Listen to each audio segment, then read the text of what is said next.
Hello students, welcome to Magnet Brains. मैं रूपाली वर्मा आज आपके लिए लेकर आई हूं आपकी क्लास 12th की हिंदी की बुक अभिव्यक्ति और माध्यम। आप सभी को पता है कि अभिव्यक्ति और माध्यम जो बुक है वो क्लास 11th और 12th दोनों ही क्लासेस में चलती हैं। इसके कुछ जो चैप्टर हैं वो 11th के हैं और कुछ 12th के हैं। आज जो हम आपको पढ़ाने जा रहे हैं ये है हमारा चैप्टर नंबर 7। ये क्लास 12th के लिए है और चैप्टर का नाम है हमारा नाटक लिखने का व्याकरण। कि नाटक कैसे लिखे जाते हैं, इनको लिखते समय हमें किन किन सावधानियों का ध्यान रखना है, क्या चीज़ें हैं जो चीज़ें होनी ज़रूरी हैं किसी भी नाटक में।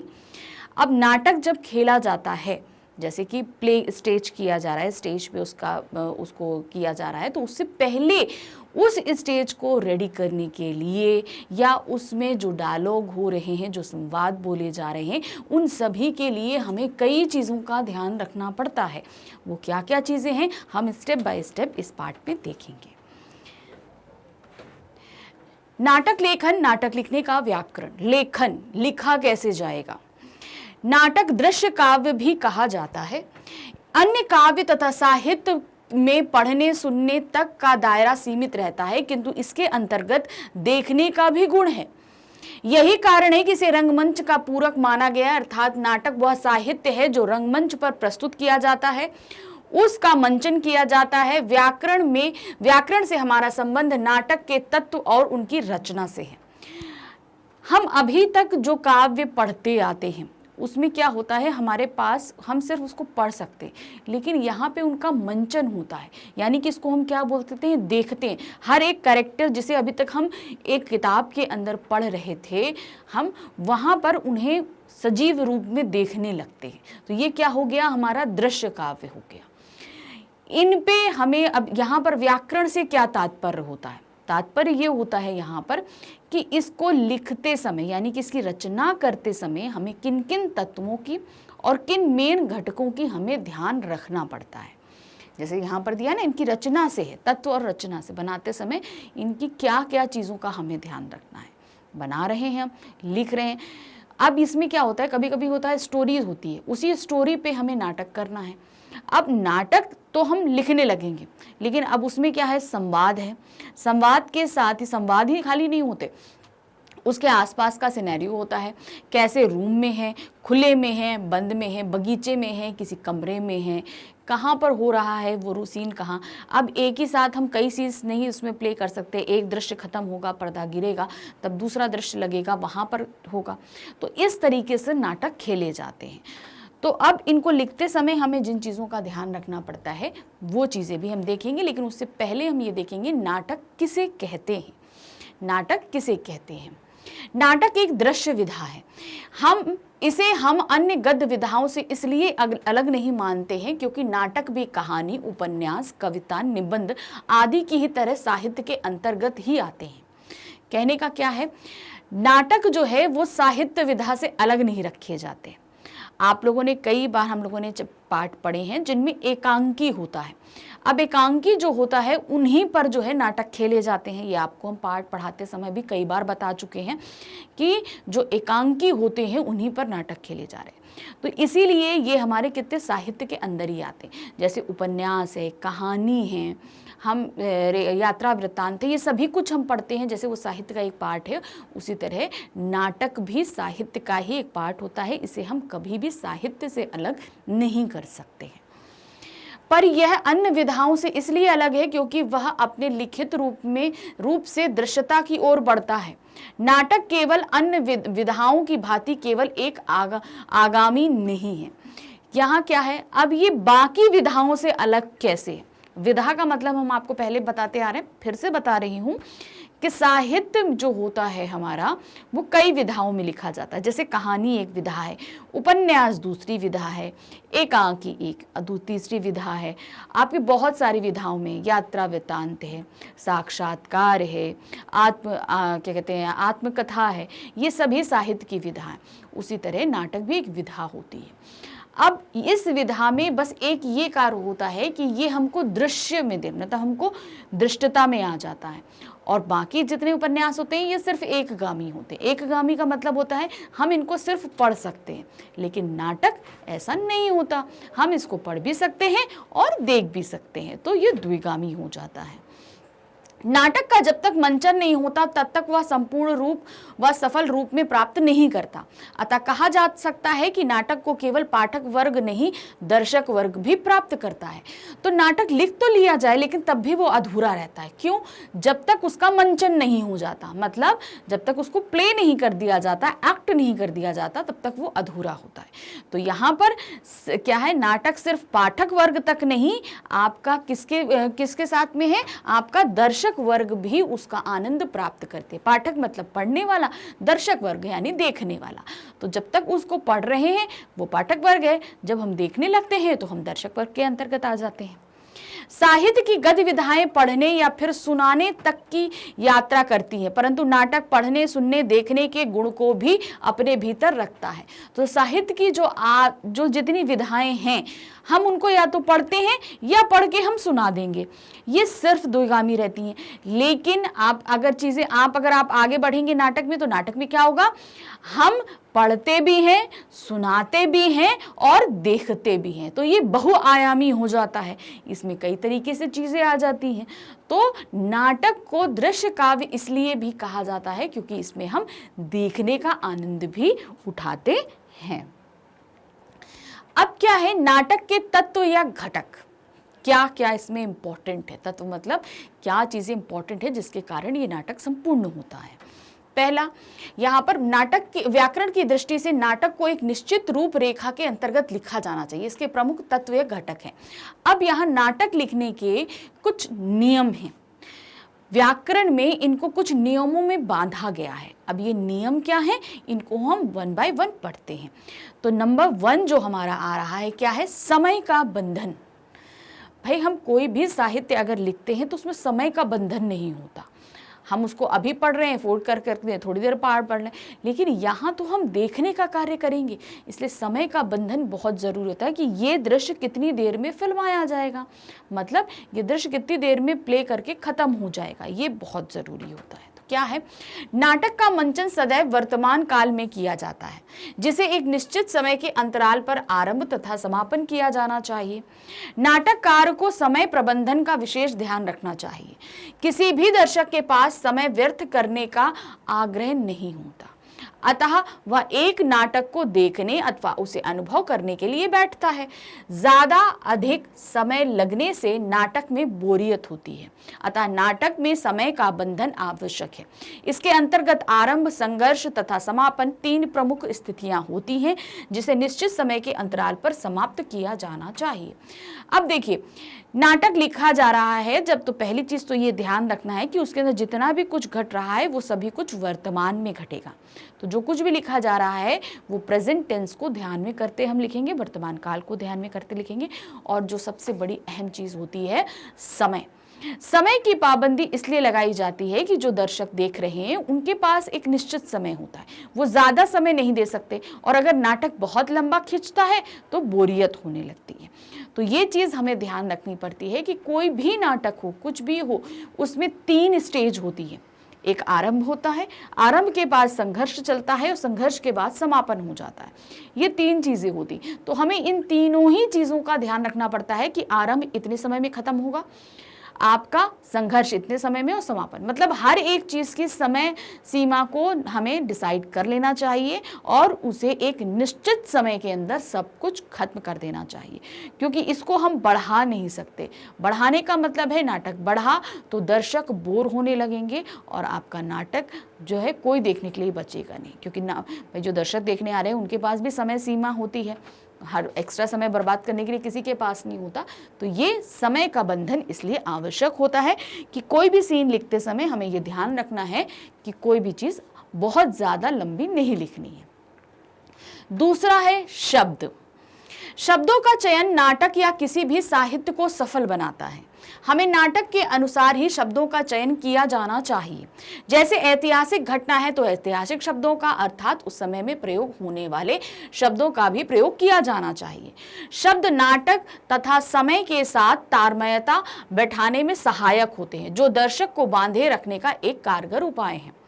शब्दों का चयन बहुत सावधानी पूर्वक करना चाहिए, क्योंकि जैसे हम लिख रहे हैं, कोई भी नाटक लिख रहे हैं, अगर वो समझ लीजिए ऐतिहासिक काल का है तो उस समय के शब्द आएंगे। अगर ग्रामीण क्षेत्र से रिलेटेड है तो कुछ ग्रामीणी जो शब्द होते हैं जो गांव से रिलेटेड रहेंगे वो सब आएंगे। आप आधुनिक किसी शहर के दृश्य को दिखा रहे हैं तो वहां उन शब्दों में थोड़ी सी इंग्लिश मिली रहेगी। इस तरीके से होता है। तो जिस भी आप जो है क्या कहते, कोई भी नाटक जहां पर भी लिखा जा रहा है तो उसका जो भी आपका जो भी सीन है जहां से भी लिखा जा रहा है उन्हीं हिसाब से शब्दों का चयन करना चाहिए, क्योंकि शब्द जब हम बिल्कुल सही चुनते हैं तो क्या होगा, हम उस समय से रिलेट कर पाते, उस जगह से रिलेट कर पाते। अब मान लीजिए हम जो है प्ले कर रहे हैं एक ग्रामीण क्षेत्र में, ठीक है, ग्रामीण क्षेत्र में नाटक खेल रहे हैं, लेकिन उसमें हमने किसान को कुछ इंग्लिश वर्ड्स दे दिए, तो क्या ये मैच करेंगे? आप उनके साथ संबंध ही नहीं बैठा पाएंगे, आपको देखने में ही वो चीज़ अटपटी लगेगी। तो इसलिए हमें करना क्या चाहिए कि जब भी हम नाटक लिख रहे हैं वो जिस भी क्षेत्र को बिलोंग कर रहा है उसी क्षेत्र से रिलेटेड होना चाहिए। ऐतिहासिक है तो ऐतिहासिक है, पौराणिक है तो पौराणिक जो है शब्दों का इस्तेमाल करिए। कुछ संस्कृत शब्द पौराणिक में आपके कुछ संस्कृत शब्द आ जाएंगे, तो इन तरीके से शब्दों का चयन करना ज़रूरी होता है, क्योंकि हम तुरंत ही जैसे ही शब्दों का चयन करेंगे हम उस समय से तुरंत ही रिलेट हो जाएंगे। इस तरीके से देखने वाला तुरंत ही उस समय में अपने आप को मौजूद पाएगा। फिर तीसरा है कथ्य या कथानक। कथानक पूरे नाटक का समग्र रूप होता है। इसके अंतर्गत नाटककार को विशेष रूप से सतर्क रहने की आवश्यकता है, क्योंकि नाटक का विषय चयन करते समय उसको उसकी भाषा शैली, परिवेश, वस्त्र परिधान आदि समस्त रूपों को नाटक में समाहित करना चाहिए। नाटककार को यह भी ध्यान रखना चाहिए कि उसके कथानक दुखांत ना हो। अक्सर देखा गया है कि जिस नाटक में दुख के क्षणों से नाटक का समापन हुआ है वह नाटक कभी सफल नहीं हुए हैं। तो अब कथानक, भाई कथानक मतलब कहानी, ठीक है, कथानक कहानी है, कहानी मतलब कथा, और नक मतलब उसको जो है हम जब उसको प्ले करते हैं यानी कि हम अभिनीत करते हैं तो वो आता है कथानक। अब कथानक लिखते समय हमने शब्दों का चयन ठीक कर लिया। अब जो भी समय के हम ले रहे हैं, अब हमने अगर ये किसान को लिया है तो उसे हम पैंट शर्ट पे नहीं दिखाएंगे, उसे हम धोती में दिखाएंगे, कुर्ते में दिखाएंगे। उसके हाथ में सूटकेस नहीं होगा, उसके हाथ में हल होगा, ठीक है, या लाठी होगी, या धान होगा, हसिया होगी, कुछ भी होगा, इस तरीके से होगा। उसी तरीके से अगर हम किसी पौराणिक काल के कैरेक्टर को लेते हैं तो उनके हाथ में तलवार होगी, धनुष बाण होगा, हम बंदूक नहीं दे सकते। तो ये सब चीज़ें ध्यान रखनी पड़ती हैं। परिवेश, उसी तरह पहनावा ध्यान रखना पड़ता है, साथ में जो हम प्रॉप्स लेते हैं उनका ध्यान रखना पड़ता है। तो ये सभी चीज़ें देखनी पड़ती हैं। अब आता है मेन जो चीज़ आती है वो है कहानी का अंत। कहानी का अंत कभी दुखांत नहीं करते, मतलब दुखों के साथ उसका कभी अंत नहीं करते। मतलब हमने कहानी खत्म की और तब भी वहाँ पे बैठे जितने लोग हैं वो सभी दुखी हैं, ऐसा नहीं करते।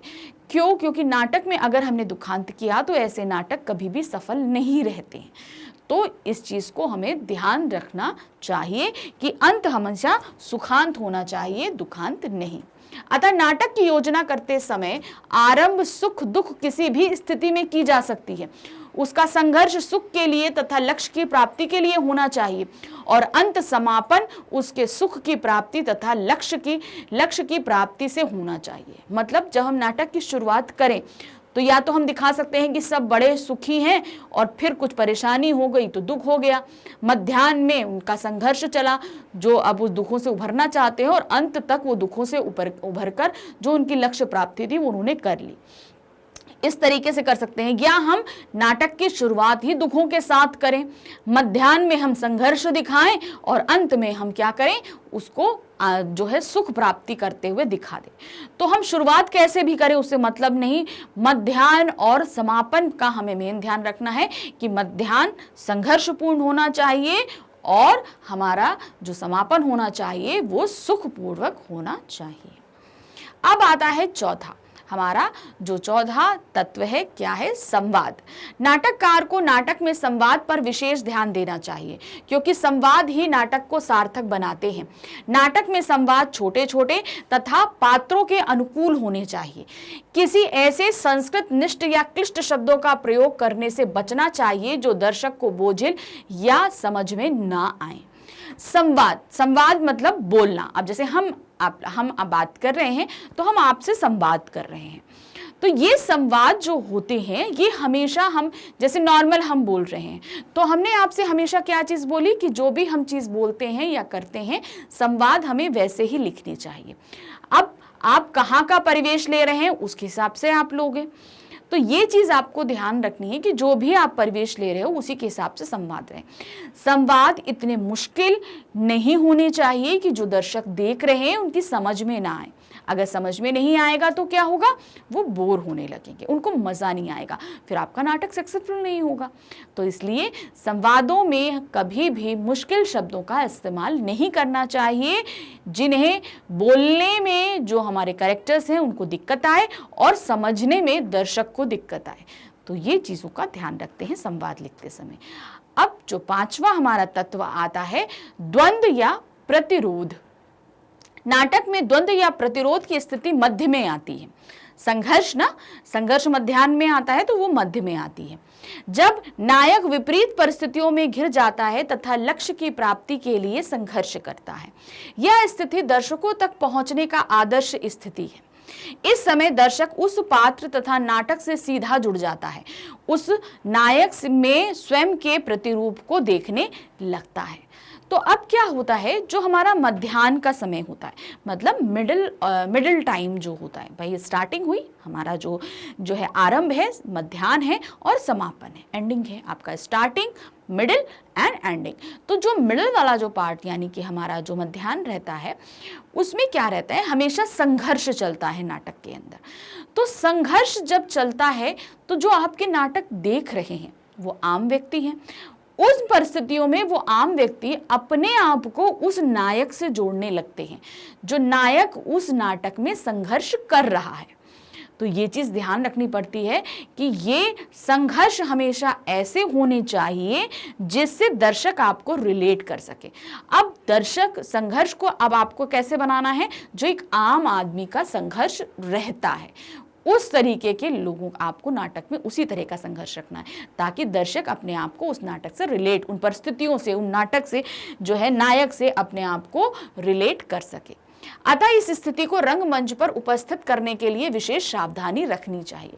तो जहां पर संघर्ष चल रहा है, जहां पर द्वंद्व हो रहा है, प्रतिरोध हो रहा है, उस जगह जो भी आप फिल्मा रहे हो, आप जो कुछ भी एक्ट कर रहे हो या जो भी संवाद बोले जा रहे हैं, हमेशा इस चीज़ को याद करते हुए बोलनी चाहिए कि जो देख रहा है वो अपने आप को आपसे रिलेट करेगा।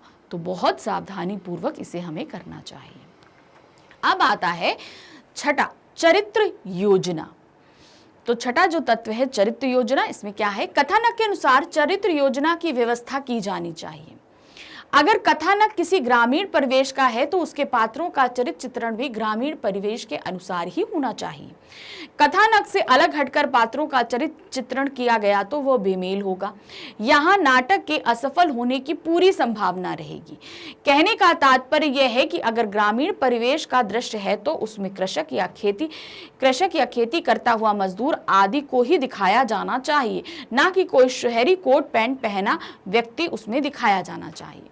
तो अभी हमने आपको बताया कि अगर आपका चरित्र एक ग्रामीण व्यक्ति है तो आपको उसे ग्रामीण परिवेश में ही दिखाना चाहिए। वैसे ही उसने वस्त्र धारण किए हो, उसके हाथ में वही चीजें हों, वो खेती करता हुआ दिखाई देना चाहिए। तो इससे क्या होता है, आपको रियलिटी पेश करते हैं। आपने अगर ऐसा नहीं दिखाया तो ये बेमेल लगेगा। अब आप खुद इमेजिन करके देखिएगा, हम आपको बता रहे हैं कि एक किसान है, ठीक है, हम उसको दिखा रहे हैं कि उसका खेत है, उसकी झोपड़ी है, लेकिन उसने पैंट शर्ट पहना हुआ है।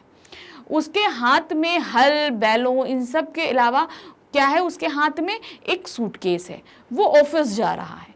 तो ये चीज आपको सुनने में ही बेमेल लगेगी, देखने में तो और भी ज्यादा खटकेगी। तो ये चीज हमें ध्यान रखनी है कि जो परिवेश है, नाटक का जो परिवेश है, हमें उसी के हिसाब से चरित्रों का जो है वो परिवेश धारण करवाना चाहिए। अब सातवां जो हमारा तत्व आ रहा है वो है भाषा शिल्प। क्या है? भाषा का भी विशेष महत्व होता है। जिस प्रकार का कथानक तैयार किया जाता है उसी प्रकार की भाषा शैली का भी प्रयोग किया जाना चाहिए। मतलब जैसी कहानी है, जैसे हमने बोला ग्रामीण क्षेत्र की है, तो उसमें ग्रामीणीय भाषा का हमें इस्तेमाल करना चाहिए। शहरी भाषा का हम इस्तेमाल करेंगे, कुछ इंग्लिश शब्द डाल दिए तो वो तो अटपटा लगेगा। तो यहाँ पर जब हम ग्रामीण परिवेश ले रहे हैं तो शब्दों का, संवादों का चयन भी हमें ग्रामीण परिवेश के अनुसार ही करना चाहिए। ग्रामीण परिवेश का दृश्य है तो किसी विशेष समाज, इतिहास आदि से संबंधित है तो भाषा शैली का भी प्रयोग उसी के अनुसार किया जाना चाहिए। उससे संबंधित भाषा का प्रयोग करने से दर्शक अधिक सुविधाजनक रूप से जुड़ जाते हैं, अन्यथा दृश्य, काव्य और भाषा आपस में तारतम्य नहीं बिठा पाती। अब मान लीजिए, अभी तो हमने बताया, अब इतिहास से जुड़ा अगर कोई व्यक्ति है तो उसकी इस हिसाब से होगी। पौराणिक कथा है, अब मान लीजिए किसी भगवान से रिलेटेड अगर हम कोई स्टेज प्ले कर रहे हैं तो क्या होगा, हमें उनके हिसाब से भाषा का इस्तेमाल करना पड़ेगा। अगर हम नहीं करेंगे तो वो एकदम बेमेल लगेगा, तारतम्यता नहीं बैठती है बिल्कुल भी, आपके उसके साथ में कैरेक्टर के साथ में उस परिवेश की तारतम्यता नहीं बैठ पाती है। नाटककार को चाहिए कि भाषा शिल्प कथानक के अनुरूप तथा पात्रों के अनुरूप रखे। कोई पढ़ा लिखा शहरी व्यक्ति है तो उसकी भाषा शैली में पढ़े लिखे शिक्षित व्यक्ति का परिचय मिलना चाहिए। अगर कोई अनपढ़ गंवार व्यक्ति है तो उसकी शब्दावली वैसी होनी चाहिए।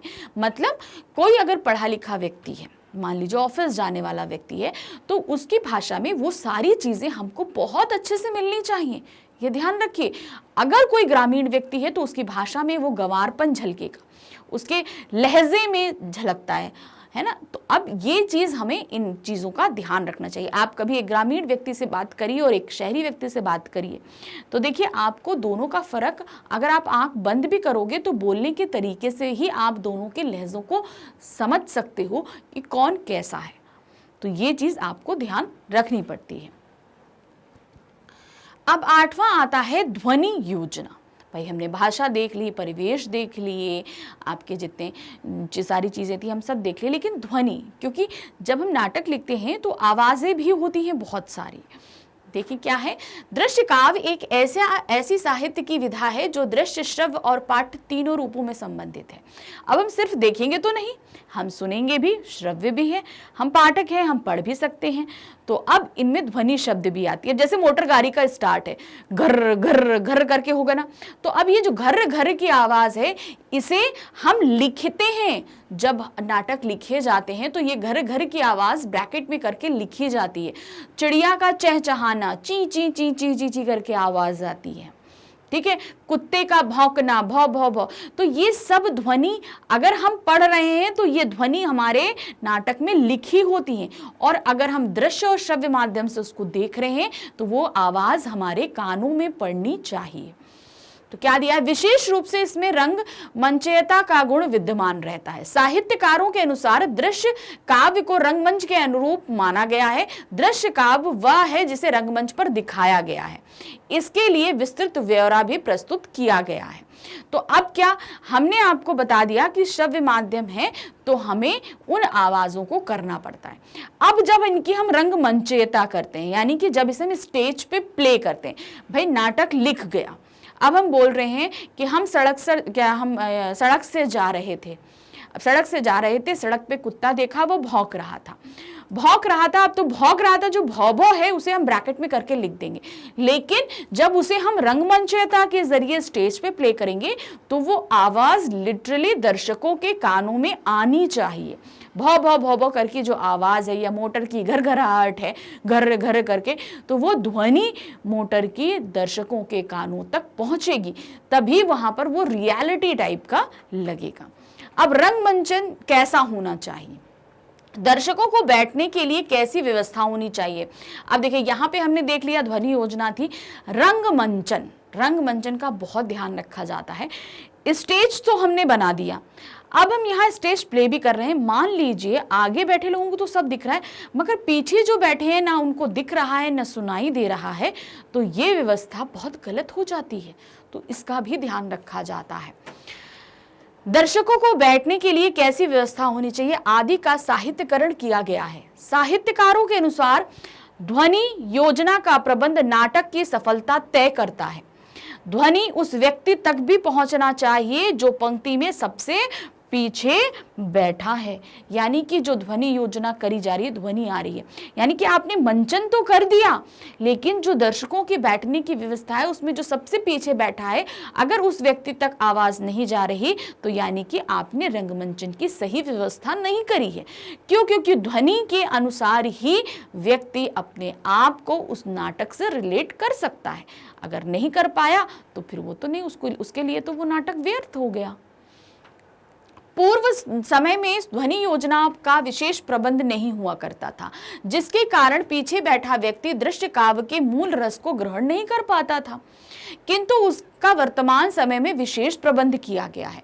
ध्वनि विस्तारक के माध्यम से पीछे बैठे व्यक्ति अब मैं इसमें आपको गोला लगा देती हूँ ताकि आपको समझ में आ जाए कि मुझे अभी एक्सप्लेन करना है आपको। ध्वनि विस्तारक के माध्यम से पीछे बैठे व्यक्ति तक स्पष्ट रूप से रंगमंच पर खेले जाने वाले नाटक को देखने तथा सुनने की व्यवस्था की गई है, जिसका असर दर्शकों पर पड़ता है, वह अधिक देर तक नाटक से जुड़ा रहता है। तो पहले का जब समय था तो भाई इतनी टेक्नोलॉजी नहीं थी चीजें, तो अगर जो पीछे बैठा होता था तो उस तक आवाज नहीं पहुंचती थी।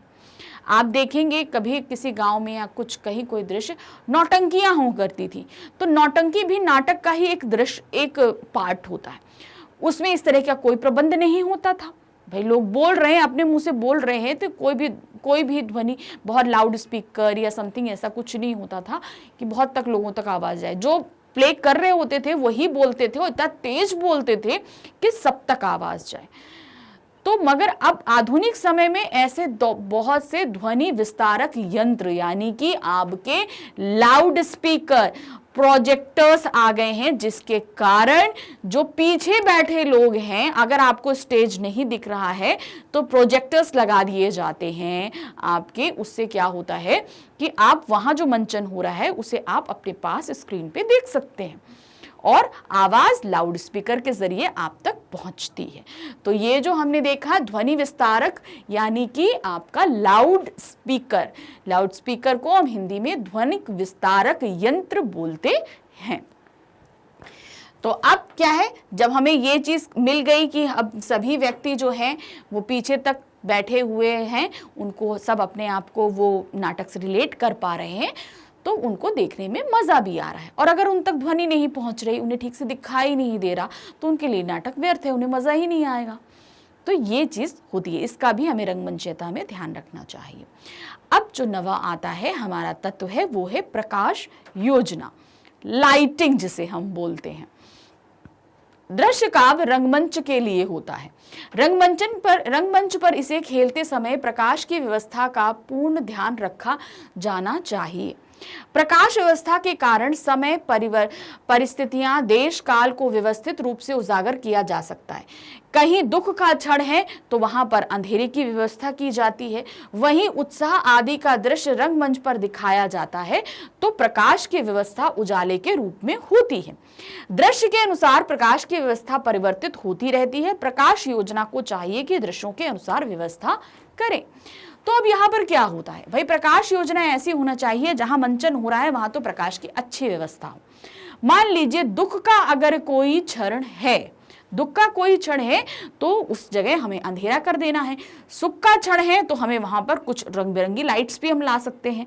तो ये चीजें ध्यान रख लीजिए। रंगमंचन करते समय प्रकाश योजना फीलिंग्स को व्यक्त करने का बहुत ही अच्छा तरीका होती है।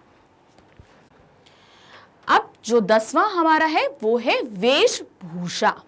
मतलब हम कैसा वेशभूषा धारण, वेशभूषा का मतलब तो आप समझ गए होंगे, वेशभूषा क्या होती है।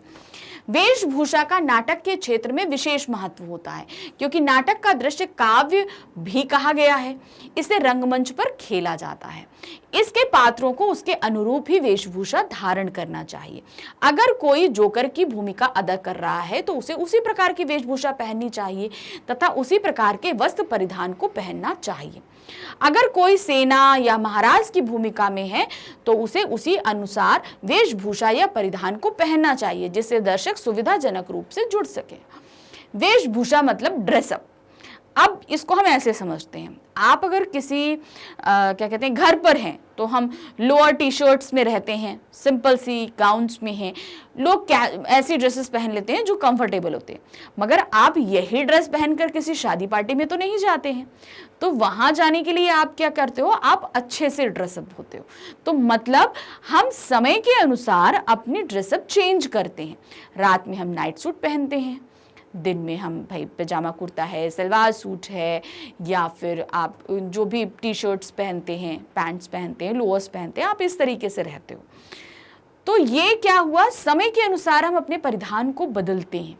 पार्टी में जा रहे हैं तो भाई हमने जीन्स डाल ली, ठीक है। अगर छोटा मोटा फंक्शन है तो हमने ट्रेडिशनल ड्रेसेस डाल ली, शादी है तो बहुत अच्छे से ड्रेसअप हो जाते हैं। तो उसी तरीके से रंगमंच पे भी होता है। रंगमंच पर अगर हम कोई माइथोलॉजिकल यानी कि पौराणिक कथा हम प्ले कर रहे हैं तो क्या होगा, हम उनका ड्रेसअप उसी तरीके से करेंगे। अब हम मान लीजिए कोई महाराज हैं, हम उनको ड्रेसअप करा रहे हैं, तो अब उनको हम पैंट शर्ट थोड़ी ना पहनाएंगे भाई। वो जैसा पुराने ज़माने में पहना जाता था, धोती है चमकदार कलरफुल एकदम ब्राइट कलर्स में, उस तरीके से धोती है, खूब सारे गहने हैं गोल्डन, सब पहनाया जाता था, तो उस तरीके की वेशभूषा धारण करेंगे। क्यों ऐसा इसलिए होता है कि जो दर्शक हैं वो परिस्थितियों समय के अनुसार जो है वहाँ पर रंगमंच पर जो पात्र उनको निभा रहे हैं उनके साथ कनेक्शन स्थापित कर पाते हैं। अब हमारा आखिरी और जो तत्व है 11वां, वो है रंगमंचयता, यानी कि उसको कैसे आप पूरा प्ले करते हैं। साहित्यकारों के अनुसार दृश्य काव्य को रंगमंच के अनुसार होना चाहिए, यानी स्टेज के अनुसार होना चाहिए। वहीं दृश्य काव्य सफल है जिसे रंगमंच पर खेला तथा दिखाया जा सकता है। कुछ साहित्यकारों ने इसे नकारते हुए कहा है कि रंगमंच को दृश्य काव्य के अनुरूप होना चाहिए। कहने का तात्पर्य यह है कि आप जो भी नाटक लिख रहे हैं वो ऐसा लिखा जाना चाहिए जिसे स्टेज पर खेला जा सके। अगर वो खेला नहीं जा सकता तो फिर वो नाटक नहीं है, ठीक है। रंगमंचयता उसको नहीं कर सकते, मतलब जब तक हम उसको एग्जीक्यूट नहीं कर सकते। नाटक लिख तो गया, लेकिन अगर हम उसको ऐसा लिख रहे हैं कि उसको खेल नहीं सकते, तब तो वो बेकार है। तो यहाँ पर कुछ का कहना है कि हमेशा नाटक जब तक खेला नहीं गया वो अधूरा रहता है। लेकिन जयशंकर प्रसाद के अनेक नाटक ऐसे हैं जो रंगमंच पर दिखाया तथा खेला जाना बेहद कठिन है, जिन्हें नाटक कहना मुश्किल है। तो जयशंकर प्रसाद जी ने ऐसे बहुत से नाटक लिखे हैं जिन्हें खेला जाना बहुत कठिन है, तो लेकिन तब भी इनको हम नाटक नहीं कह सकते। इस पर जयशंकर प्रसाद की टिप्पणी थी कि रंगमंच को दृश्य काव्य के अनुसार होना चाहिए, दृश्य काव्य को रंगमंच के अनुसार नहीं होना चाहिए। मतलब हम जैसा लिख रहे हैं वैसा हमें रंगमंच को बनाना चाहिए, ना कि जैसा रंगमंच है हम वैसा नाटक लिखें। अर्थात हमने नाटक लिख दिया तो रंगमंच को आप उसके अनुसार तैयार करिए। यही नहीं कि आपने पहले रंगमंच तैयार कर दिया और उसके बाद आप लेखक से बोलिए कि वो नाटक लिखे। ये जयशंकर प्रसाद जी ने टिप्पणी करी थी जब लोगों ने बोला था कि आपके नाटक जो हैं वो रंगमंच पर खेले नहीं जा सकते। रंगकर्मी की कुशलता इसी बात पर निर्भर करती है कि वह दृश्य काव्य को सुविधाजनक रूप से रंगमंच पर प्रदर्शित कर सके। किंतु दृश्य काव्य को चारों ओर से देखें तो वह दृश्य काव्य है। अतः दृश्य काव्य की रचना करते समय नाटककार को चाहिए कि वह रंगमंच के अनुसार ही नाटक की रचना करे। तो अब जो हमारा नाटक है यानी कि दृश्य काव्य है, इसकी रचना के लिए जो पात्र उसे खेल रहे हैं हमेशा ये ध्यान रखते हुए उसमें एक्ट करें कि उनकी हर एक लाइन, हर एक व्यवस्था के साथ वो इंसाफ कर सके और दर्शक उनसे अपना संबंध स्थापित कर सके, जुड़ाव महसूस कर सके। दूसरी तरफ जो नाटककार इसको लिख रहे हैं उन्हें हमेशा ये ध्यान रखना चाहिए, लिखते समय इन सावधानियों को ध्यान रखना चाहिए कि इसे स्टेज पे प्ले किया जाएगा, इसे रंगमंच पे खेला जाएगा, तो उनको लिखते समय इन सब चीज़ों का बहुत ही ज़्यादा ध्यान रखना चाहिए कि हम इनको कैसे लिख रहे हैं। कोई ऐसा सीन नहीं डालें जिसे हम रंगमंच पर प्ले ही नहीं कर सकते। ये सब चीज़ें हमें ध्यान रखनी चाहिए। प्रश्नोत्तरों को हम देखते हैं। तो जो प्रथम प्रश्न हमारे पास में आ रहा है, समय के बंधन का नाटक में क्या महत्व है? मतलब समय का बंधन नाटक में क्यों होना चाहिए, क्यों ज़रूरी है, ये चीज़ आपको बतानी है। भाई अगर समय का बंधन नहीं होगा तो किस तरीके से नाटक प्ले होगा? जो नाटक के हमारे 3 जो पार्ट होते हैं, आरंभ, मध्याह्न और समापन, इनको एक लिमिटेड टाइम के अंदर ख़त्म करना चाहिए, क्योंकि जो दर्शक हमें देख रहे हैं उनके पास बहुत ज़्यादा समय नहीं होता कि वो इसके ऊपर दे सके।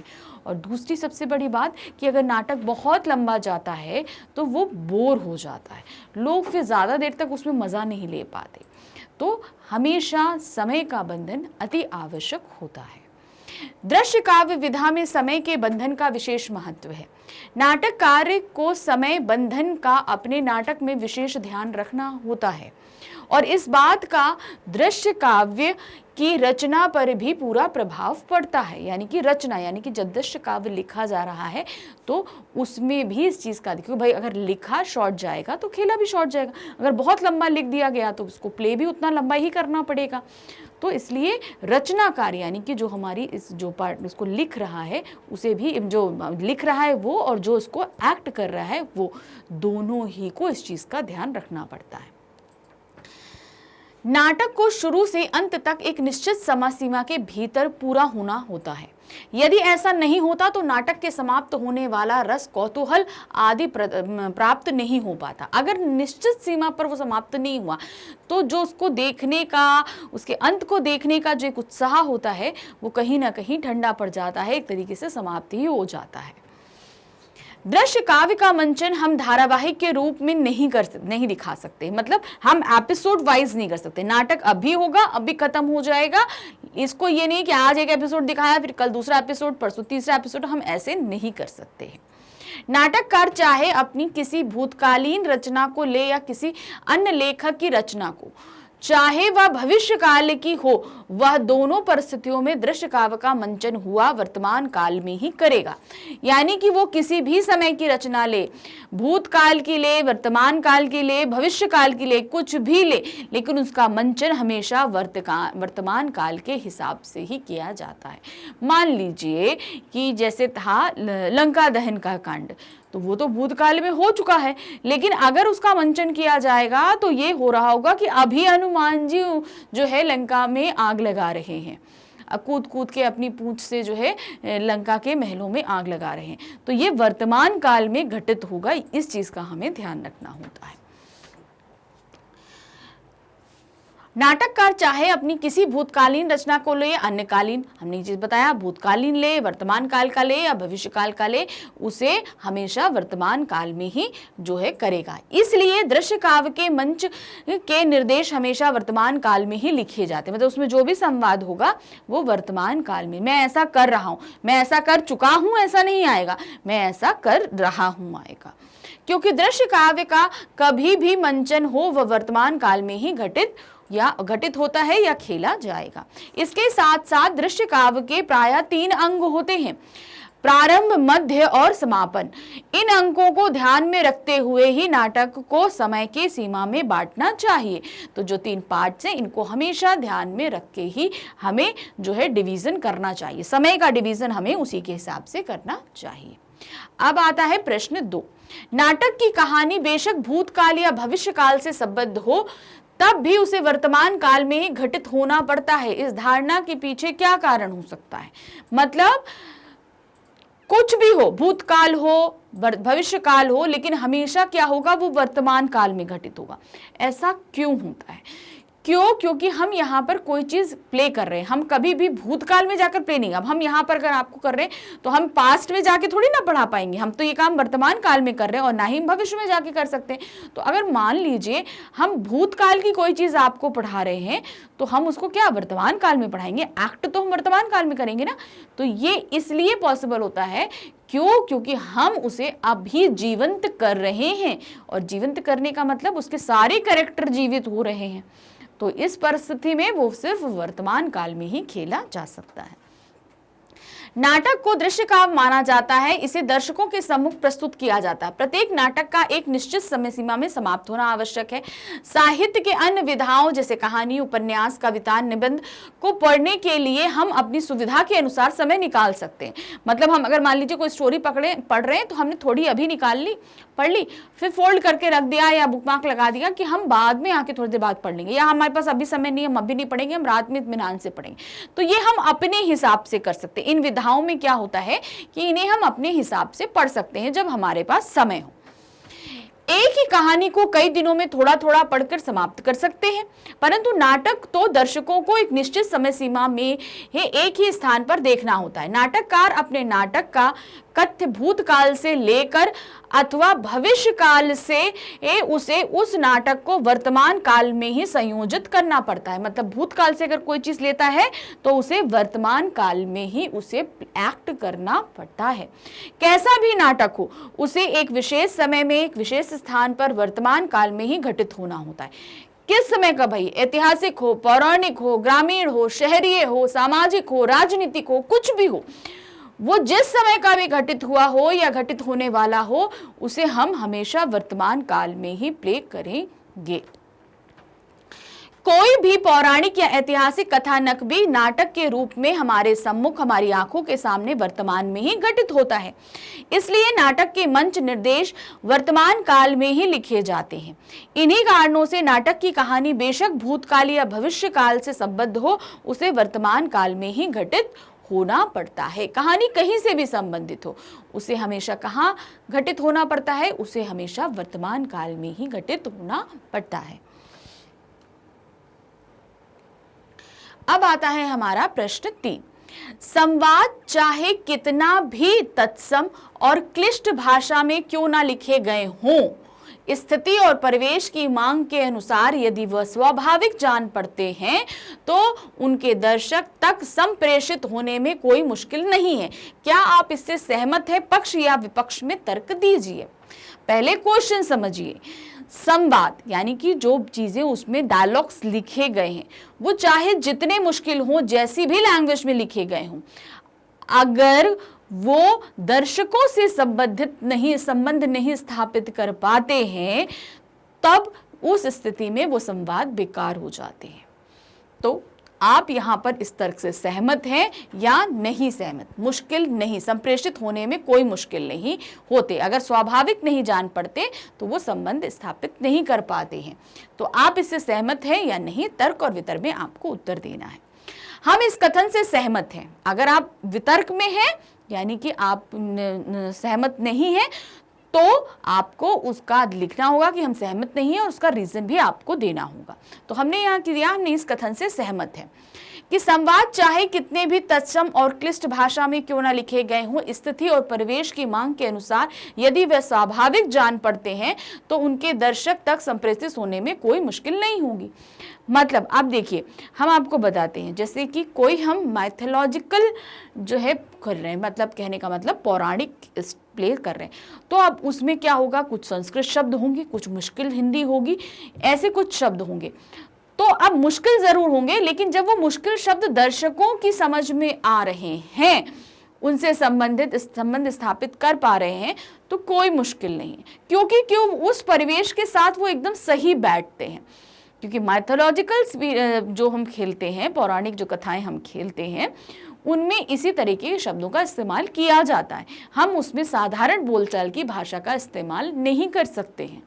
तो इसलिए अगर मुश्किल है और तब भी वो दर्शक से संबंध स्थापित अच्छी तरह प्रेषित हो रहे हैं, मतलब लोगों तक पहुंच रहे हैं, लोगों को समझ में आ रहे हैं, तो उसमें कोई भी मुश्किल नहीं है। इसका प्रमुख कारण यह है कि दर्शक नाटक देख रहा है, वह मानसिक रूप से उस युग के परिवेश में पहुंच जाता है जिससे संबंधित वह नाटक है। पुरानी कथानकों पर आधारित नाटकों में तत्सम प्रधान शब्दावली को भी वह अभिनेताओं के अभिनय, हाव भाव, संवाद, बोलने के ढंग से समझ जाता है। रामायण और महाभारत के नाटकों में पिताश्री, भ्राताश्री, माताश्री शब्दों का प्रयोग बच्चे बच्चे को स्मरण हो गया था। इसी प्रकार से जयशंकर प्रसाद, मोहन राकेश, धर्मवीर भारती, सुरेंद्र वर्मा आदि के नाटकों में प्रस्तुत शब्दावली भी परिवेश के कारण सहज रूप से हृदयंगम लग हो जाती है। तो मतलब अगर हम यहाँ बोल रहे हैं ये कि पिता महाराज का आगमन हो रहा है, अतिशीघ्र सभी जो हैं वह तैयार हो जाएं। तो अब ये क्या बहुत हैवी वर्डिंग है कि जल्दी जल्दी सब लोग तैयार हो जाओ, पापा आने वाले हैं। तो ये तो नॉर्मल हो गया। अब अगर हम उसको पौराणिक काल में बोलेंगे तो यही बोलेंगे ना, पिताश्री का आगमन शीघ्र अतिशीघ्र हो रहा है, कृपया करके जल्दी अतिशीघ्र जो है तैयार हो जाएं। तो इस तरीके से होगा। अब ये दो वक्तव्य ही अलग अलग हैं। अगर हम माइथोलॉजिकल बोल रहे हैं तो हम ऐसे बोलेंगे, और अगर नॉर्मल बोल रहे होंगे, अगर मान लीजिए कोई एक साधारण परिवार का प्ले हो रहा है, पापा आने वाले हैं, जल्दी से तैयार हो जाओ, हम सभी को बाहर जाना है, तो हम ऐसे बोलेंगे। तब हम थोड़ी ना बोलेंगे पिताश्री का आगमन हो रहा है, हम ऐसे नहीं बोलेंगे। तो ये चीजें ध्यान रखिए, क्योंकि दर्शक जो देख रहा है वो उसी समय में ही चला जाता है, अपने आप को उसी समय में महसूस करने लगता है। तो ऐसे शब्दों को समझने में उसे कोई दिक्कत नहीं आती है। अब आते हैं प्रश्न 4। समाचार पत्र के किसी कहानीनुमा समाचार से नाटक की रचना करें। अब क्या है, आपको समाचार पत्र से कोई भी एक कहानी लेनी, मतलब कोई भी ऐसी घटना घटी हो उसे लेना है और उसे क्या करना है, नाटक के रूप में, यानी कि इस तरह संवाद लेखन के रूप में उसे लिखना है। चलिए देखते हैं पहले का जो समाचार क्या है और फिर उसका लेखन करेंगे हम। समाचार है, रांची, दिनांक 24 मार्च का है। पैसों की तंगी के कारण रमेश ने अपनी पुत्री अलका का विवाह रोक दिया था। उसके मित्र सुरेश ने उसकी बेटी के विवाह पर सारा भार अपने ऊपर लेकर उसका विवाह निश्चित तिथि पर कराया। आज के युग में मित्रता की ऐसी मिसाल कम ही दिखाई देती है। सुरेश की इस पहल पर मोहल्ले वालों ने भी रमेश की सहायता की। तो ये एक समाचार था जो समाचार पत्र में छपा था। अब इसे हमें क्या करना है, नाटक में लेकर आना है। नाटक जैसे लिखा जाता है वैसे इसे हमें लिखना है। तो क्या होगा, इस समाचार का नाट्य रूपांतर निम्नलिखित होगा। स्थान है घर का बरामदा। अब स्थान भी तो हमें लिखना पड़ेगा, क्या है वो, घर का बरामदा है। रमेश सिर पकड़कर बैठा है, उसकी पत्नी पूनम और पुत्री अलका भी उदास बैठे हैं। तो उस समय जो स्टेज पर होगा वो सींचे, घर का आंगन है, वहां पर रमेश बैठा है, सर पकड़ के बैठा हुआ है, उसकी पुत्री और उसकी बीबी अलका जो है वो भी बहुत उदास है। अब यहाँ क्या होता है, पूनम रमेश को समझाते हुए, कोई बात नहीं, धंधे में नफा नुकसान होता रहता है, अभी कुछ दिन की मोहलत मांग लेते लड़के वाले मान ही जाएंगे। तो अब यहां पर क्या हुआ, उसकी वाइफ उसे ये चीज बोल रही है। रमेश रुंधे स्वर से, मतलब रुंधा स्वर मतलब जब हम रुआसे हो जाते तो हमारा गला भारी हो जाता है ना, तो वो रुंधा गला कहते हैं उसको। अब कुछ नहीं हो सकता, अब तो यह है, विवाह रोकना ही होगा। तभी दौड़ता हुआ सुरेश वहां आता है, मतलब वो परेशान है कि रोकना पड़ेगा, तभी उसका मित्र जो है वहां पर सुरेश दौड़ता हुआ आता है। सुरेश क्या कहता है, अरे रमेश, मैं यह क्या सुन रहा हूं, अलका का विवाह नहीं होगा। तो रमेश क्या बोलता है, मंद स्वर में, मतलब धीमी आवाज में, क्या करूं, व्यापार में घाटा पड़ गया, सब कुछ समाप्त हो गया। तो सुरेश कहता है आवेग में, मतलब बहुत ही उत्तेजना के साथ, बहुत ही, जिसको हम बोलते हैं बहुत ज्यादा तेजी में हम चीजों को बोल जाते हैं कि नहीं हम कर सकते। क्या मैं मर गया हूं, अलका मेरी भी तो बेटी है, मैं करूंगा उसका विवाह, पूनम बोलती है, यानी कि रमेश की वाइफ। इसे कहते हैं मित्र। दिल में कसक उठी तो आया भागा। उसी समय वहां मोहल्ले के कुछ लोग आ जाते हैं। पूनम बोल रही होती है, तभी उसी समय मोहल्ले के कुछ लोग वहां पर आ जाते हैं। एक बुजुर्ग बोलते हैं, जो लोग आए उन्हीं में से एक बुजुर्ग बोलते हैं, रमेश घबराओ मत, अलका हम सबकी बेटी है, हम सब मिलकर उसका विवाह करेंगे। क्यों भाइयों? सब संवेद स्वर में हाँ कहते हैं और पर्दा गिरता है। संवेद स्वर मतलब सब एक साथ हाँ बोलते हैं और पर्दा गिर जाता है। तो इस तरीके से ये नाटक हमने लिख लिया। जरा सा छोटी सी स्टोरी थी और हमने, छोटा सा समाचार था, हमने उसी पे इसको नाटक को लिख लिया। अब आते हैं प्रश्न 5 पे। क्या है, इसको 2 पार्ट है हमारा। पहला है अध्यापक और शिष्य के बीच गृह कार्य को लेकर 5-5 संवाद लिखिए। अध्यापक के 5 संवाद लिखने हैं और आपको शिष्य के भी 5 संवाद लिखने हैं। तो कैसे लिखेंगे देखिए। अध्यापक, रमेश तुमने कहाँ कार्य किया है? तुमने कहाँ पर कार्य किया है? शिष्य, नहीं मास्टर जी। अध्यापक, क्यों नहीं किया? शिष्य, मैं किसी कारण से नहीं कर पाया। अध्यापक, किस कारण से नहीं कर पाए? शिष्य, कल हमारे घर कुछ अतिथि आ गए थे। अध्यापक, तुम झूठ तो नहीं बोल रहे हो? शिष्य, नहीं मास्टर जी। अध्यापक, कल गृह कार्य जरूर करके लाना। शिष्य, जी मास्टर जी, जरूर करके लाऊंगा। तो ये एक स्टूडेंट्स और टीचर के बीच में जो बात हुई, ये हमने संवाद के रूप में यहां पर रखा। आप कुछ और भी लिख सकते हैं, मगर होनी चाहिए अध्यापक और शिष्य के बीच मध्य बात ही। अब दूसरा जो संवाद हमें लिखना है उसमें क्या है, एक घरेलू महिला एवं रिक्शा चालक को ध्यान में रखते हुए 5-5 संवाद लिखिए। मतलब एक हाउसवाइफ, घरेलू महिला मतलब हाउसवाइफ है, और एक रिक्शा चालक है यानी रिक्शा चलाने वाला, इन दोनों के संवादों को लिखना है। क्या लिखेंगे? घरेलू महिला, रिक्शा और रिक्शा वाले। रिक्शा चालक, हाँ मेम साहब। घरेलू महिला, अशोका कॉलोनी चलोगे? रिक्शा चालक, हाँ चलूंगा। घरेलू महिला, कितने पैसे लोगे? रिक्शा चालक, जी 10 रुपए। घरेलू महिला बोलती है 10 रुपए तो बहुत ज्यादा हैं। रिक्शा चालक, क्या करें मेम साहब, महंगाई बहुत है। घरेलू महिला, ठीक है 8 रुपए ले लेना। रिक्शा चालक, चलो मेम साहब 8 ही दे देना। तो ये इस तरीके से हमने इन दोनों का भी यहां पर संवाद लिख दिया। तो आपके सामने जब भी आएगा तो आप जो नॉर्मल सिचुएशंस होती हैं, जो बोला जाता है, कहा जाता है, उसे ही हम नाटक या संवाद लेखनों में लिखते हैं। तो बिल्कुल भी घबराइए नहीं कि इसको हम कैसे लिखेंगे, बस लिखने के तरीकों को थोड़ा सा ध्यान दीजिएगा। 12th की हम हिंदी की जो हमारी कोर इलेक्टिव की जो कंबाइंड बुक है अभिव्यक्ति और माध्यम, उसको रिवाइज कर रहे हैं। उसमें आज जो हमारा रिवीजन का चैप्टर है वो है चैप्टर नंबर 7, नाटक लिखने का व्याकरण। नाटक कैसे लिखा जाता है, इसमें क्या क्या चीज़ें होती हैं, इनके तत्व जो होते हैं क्या क्या हैं जिनमें हमें ध्यान रखना पड़ता है। हमने 11 तत्वों को पढ़ा था। कब पढ़ा था? जब हमने इस चैप्टर का डिटेल एक्सप्लेनेशन किया था, तो वो हम पहले करा चुके हैं, तो उन्हें ज़रूर देखिएगा। ये हम करा रहे हैं क्विक चैप्टर रिवीजन। फटाफट इस चैप्टर में हम समझेंगे कि वो 11 तत्व क्या हैं जो हमें नाटक लिखते समय सावधानियां बरतनी पड़ती हैं, जिनके अंदर हमें ये सारे कार्य करने पड़ते हैं। नाटक लिखने के अंदर क्या क्या चीज़ें हमें ध्यान में रखनी पड़ती हैं। तो चलिए करना शुरू करते हैं। तो क्या है नाटक लेखन? जाहिर सी बात है, कहानी से ही हम नाटक को बनाते हैं, हमको सभी को पता है। लेकिन नाटक में हम संवादों को डालते हैं। संवाद होते हैं क्योंकि उनमें पात्र होते हैं। तो कैसे इसको हम करते हैं? नाटक को रंगमंच का पूरक माना गया है, अर्थात नाटक वह साहित्य है जो रंगमंच पर प्रस्तुत किया जाता है, उसका मंचन किया जाता है। व्याकरण से हमारा संबंध नाटक के तत्व और उनकी रचना से है। तो कहने का मतलब क्या है? नाटक क्या है? जब तक हम उसे रंगमंच पर खेलते नहीं, यानी कि जब तक वो स्टेज प्ले नहीं किए जाते, तब तक वो अपूर्ण है।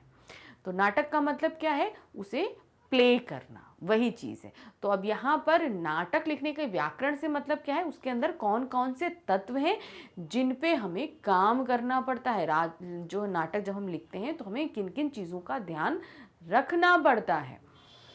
नाटक किसे कहते हैं? अब नाटक आता क्या है भाई, क्या चीज़ है ये? नाटक एक दृश्य विधा है।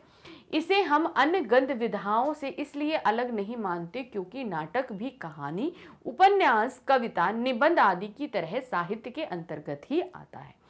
पर यह अन्य विधाओं से इसलिए अलग है क्योंकि वह अपने लिखित रूप में दृश्यता की ओर बढ़ता है। क्या है देखिए, नाटक एक दृश्य विधा है, जबकि हम गद्य साहित्य में अगर देखेंगे तो जितनी भी विधाएं हैं वो पाठन हेतु हैं, यानी कि हम उन्हें पढ़ते हैं। लेकिन नाटक एक ऐसा है जिसे हम देखते हैं, हम उसको पढ़ते नहीं है, हम उसको देख रहे हैं, रंगमंच पर होता हुआ देखते हैं। जबकि बाकी अन्य विधाएं क्या हैं, जो लिखी रहती हैं, हम उनको पढ़ते हैं। जबकि ये नाटक भी गद्य साहित्य के अंतर्गत आता है और बाकी कहानी, उपन्यास, यात्रा वृत्तांत, तो जितना भी ले लीजिए, ये सभी हमारे गद्य साहित्य के अंदर आएगा। लेकिन ये नाटक विधा जो है बाकी अन्य विधाओं से इसलिए अलग होता है क्योंकि इसे हम देख सकते हैं। पहली चीज ये। और ये लेखन कार्य में ही देखने का कार्य शुरू हो जाता है, यानी कि जब हम लिखते हैं तो हमें ये ध्यान रखना है कि ये एक दिन प्ले किया जाएगा, तो ये सारी चीजें हमको लिखते समय ध्यान में रखनी पड़ती हैं। अब है नाटक के तत्व या अंग घटक। अब जब हम लिखते हैं नाटक तो हमें किन किन चीजों का ध्यान रखना पड़ता है। हम वैसे तो बहुत सारी विधाएं लिखी जाती हैं, कहानी लिखे जाते हैं, उपन्यास हैं, कविताएं हैं, अब कुछ भी ले लीजिए, बहुत सारी चीजें, लेकिन उन सब में बाउंडेशंस नहीं होती, बहुत ज़्यादा बाउंडेशंस नहीं होती, लेकिन इनमें बाउंडेशन होती है क्योंकि ये स्टेज पे प्ले किया जाएगा। अब इनमें 11 तरह के तत्वों को बताया गया था। सबसे पहला तत्व है समय का बंधन। क्यों आवश्यक है भाई नाटक के लिए समय का बंधन? देखते हैं। नाटक का मंचन सदैव वर्तमान काल में किया जाता है, जिसे एक निश्चित समय के अंतराल पर आरंभ तथा समापन किया जाना चाहिए। नाटक को समय प्रबंध का विशेष ध्यान रखना चाहिए। किसी भी दर्शक के पास समय व्यर्थ करने को नहीं होता है। नाटक के अंतर्गत आरंभ, संघर्ष तथा समापन 3 प्रमुख स्थितियां आती हैं, जिसे निश्चित समय के अंतराल पर समाप्त किया जाना चाहिए। देखिए, कोई भी कहानी, जैसे अब इसको हम आपको डिफरेंशिएट करके बताते हैं। जैसे हम मान लीजिए हम एक नॉवेल पढ़ रहे हैं और दूसरी तरफ है नाटक। तो हम नॉवेल क्या होता है, हम नॉवेल बहुत बड़ी होती है, हम उसको पढ़ते हैं, थोड़ी देर हमने पढ़ा, फिर हम उसको उसमें बुकमार्क लगा के रख देते हैं कि चलो हम थोड़ी देर बाद पढ़ेंगे, करके हमने रख दिया, फिर हमने थोड़ा पढ़ा, फिर हमें जब समय मिला हम कर। लेकिन नाटक के साथ क्या होता है, वहां पर दर्शकों को बंद कर बैठना पड़ता है नाटक देखने के लिए। अब सबके पास लिमिटेड समय होता है। ये तो नहीं है कि हमने समय दे दिया कि भाई 2-2, 3-3 दिन तक चल रहा है, नहीं, ऐसा नहीं होता। हमेशा जो होता है आपका समय के अलग अलग दृश्य होते हैं। अब नाटक में क्या होता है, जब हम देखते हैं तो अलग अलग दृश्य होते हैं। स्टार्टिंग होती है, फिर मिडिल का होता है, मिडिल में बहुत सारा संघर्ष होता है, सब कुछ होता है, और एंड में क्या होता है, उस संघर्ष का समापन बहुत ही खुशहाल तरीके से कर दिया जाता है। तो ये 3 पार्ट होते हैं और इन 3 पार्ट का हमेशा एक टाइम लिमिट होता है।